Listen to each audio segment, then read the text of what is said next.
My name is Tony Thrasher. I'm a psychiatrist in Milwaukee. I'm the current president of the Wisconsin Psychiatric Association. I serve on the NAMI Board of Directors, and my primary job is as the medical director for crisis services for Milwaukee County Behavioral Health. My name is Kody Green. I am a person living with schizophrenia. I'm a mental health and schizophrenia advocate. I am a full-time motivational speaker and content creator with over 1 million followers on social media, and I use my platforms and my reach to try to educate people about mental health, mental illness, schizophrenia, addiction recovery.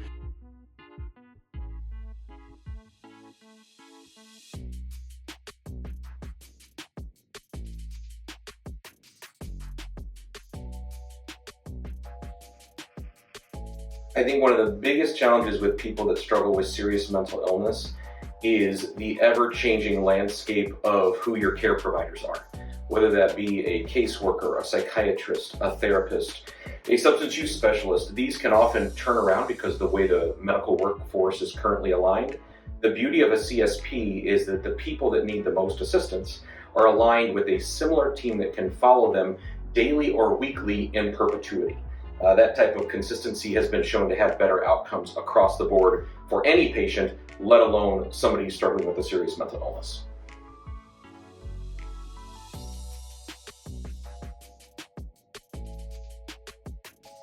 Yeah, right now there's such an interesting lack of parity in how these services are delivered because of the significant part of county funding.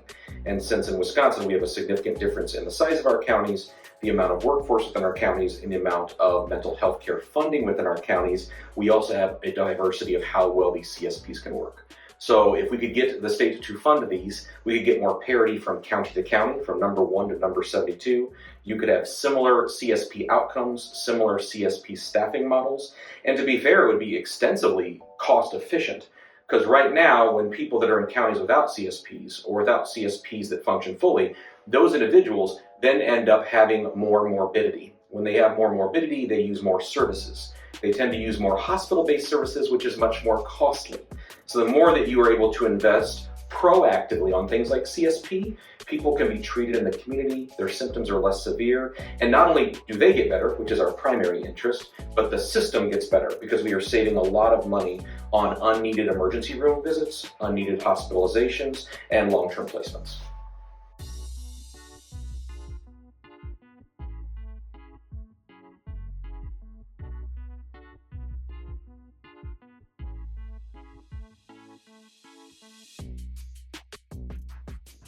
One of the things I see a lot as a person who is not only someone living with schizophrenia, but as someone who has a criminal record directly tied to my illness and to my history of addiction, is that we needed more safe options for people who are struggling. We needed a resource that people could have where they felt like they were being heard, they had someone to turn to, or they just had someone to talk to.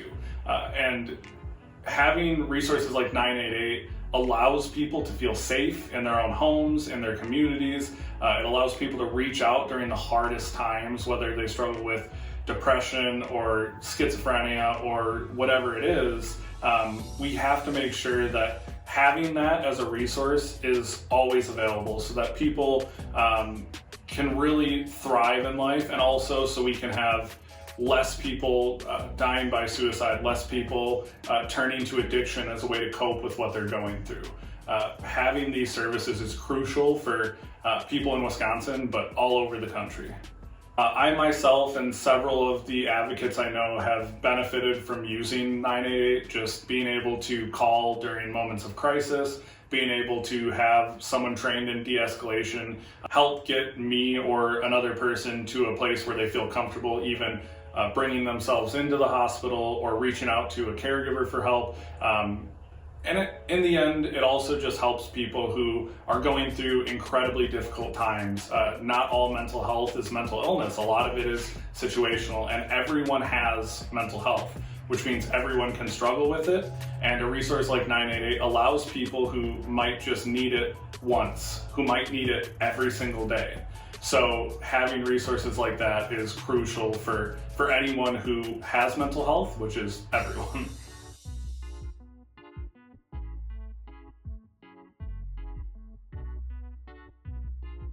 Absolutely. 988 has really transformed some of that equitable nature I was talking about getting care, particularly when you look at Wisconsin, which has a couple large population centers and a lot of more rural areas. For some of the people living in rural areas with significant illness, that phone call may be their primary contact for that week. It is not easy to just go to a walk-in clinic or find a walk-in type of urgent care psychiatric service. So 988 is of paramount importance to them. So from the standpoint of delivering care to the rural areas, I've seen a significant improvement. I would also argue, I think our entire field has been trying to make this more of a mental health service as opposed to a law enforcement service. And the more that 988 has been integrated, we have seen less and less need for law enforcement to be present in emergencies. It will never completely eliminate that need in some cases, but it makes sure it's the right cases and it leads to better outcomes, not just for the person, but the people that are serving them. 988 has been a big win across the board.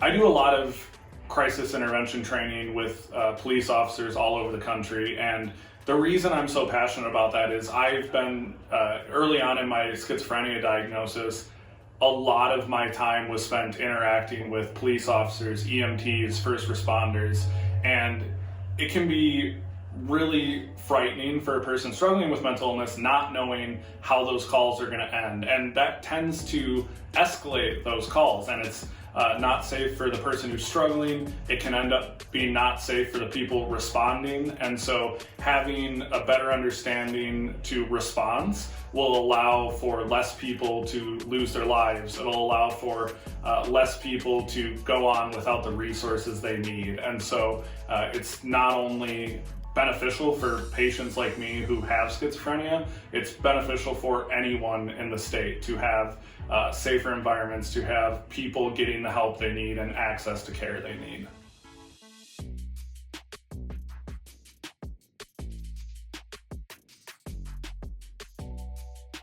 I think it's a good thing not just to support the rural areas, it also helps everybody kind of reimagine what it means to be treated for a mental health emergency, and that it doesn't need to be 3 to 4 weeks in a hospital. That's a complete misnomer that is not backed up by any data. The truth is, when most people are in crises, they need what they need right then and now. So anything we can do to have different levels of care. It isn't just an outpatient clinic or an inpatient unit. There are all these fascinating crisis service models, walk-in peer centers, crisis stabilization houses, psychiatric urgent care, regional stabilizing facilities. There's a lot of in-between matters of care that, once again, are not only best for the patient, but much like my comments on the CSP, they are markedly more cost efficient. They are more cost efficient to you in the short term, meaning how much you're going to pay on the front end, and also as it pertains to long-term morbidity and mortality.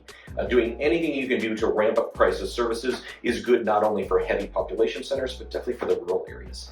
Because for some of these individuals, simply referring them to an outpatient psychiatric appointment 3 to 6 months in the future is not relevant. Saying you could go to this crisis stabilization facility tonight for the next 24 hours to kind of get a handle on things and get support, that's really the best way to take care of people. And I say that not just as somebody who wants to see people get better, it's also the most evidence-based way for people to get better.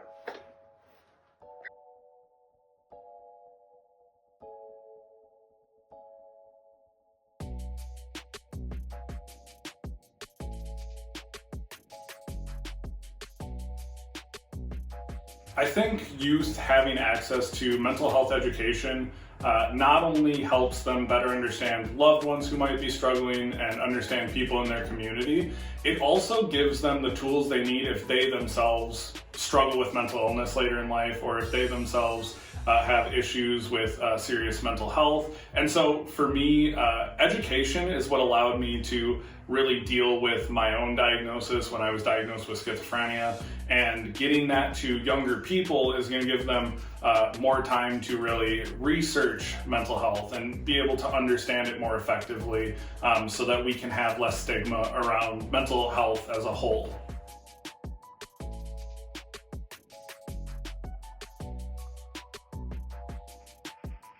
One of the difficult things for me growing up in a small rural area was that when my mom was diagnosed with schizophrenia, I didn't have access to any information or education or resources, so I didn't know how to help. And later in life, when I started having symptoms of schizophrenia, I finally found advocacy groups, and I found NAMI and other ways to educate myself. But by then it was so much more work because I was living it, and I didn't have that prior knowledge of how mental health or mental illness affected people. And I would have absolutely used any sort of resources that my school had, and it would have helped me a lot in my own journey, but also in understanding people, having empathy, and really fighting that stigma around mental health and mental illness.